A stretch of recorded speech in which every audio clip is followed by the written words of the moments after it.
Hello, magandang tanghali mga karils. Ayan, umigop ako ng sinanglaw. Kaya tara, lutuin natin. Kailangan natin yung mga laman loob pang sinanglaw, kalamansi daw ng sibuyas, yung mga luya, sili.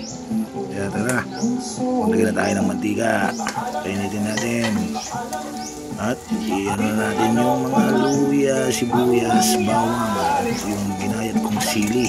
Ilagay ko na yung ang sinanglaw na part ng baka. Naglagay na ako ng patis, yung magic syrup, tapos binudburan ko ng paminta, pag social pamienta, tapos yung pinagkuluan sa bawang, tinakpan natin para mambot. Then naglagay tayo ng suka, tapos ang suka naglagay tayo ng kalamansi, at nilagay ko yung siling green, at nilagay ko na yung daon ng sibuyas. Ayan na, kumukulo na. At ayan, sumak na, kain na tayo.